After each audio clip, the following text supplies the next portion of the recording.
Turning the engine 9J44.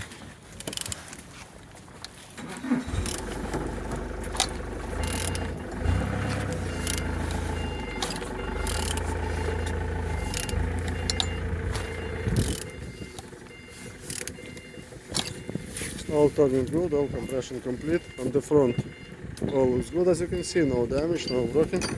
On this side, all looks good as well, I didn't see any damages. On the top, all looks like so. And the back side, all looks good, the gearbox looking good. On this side,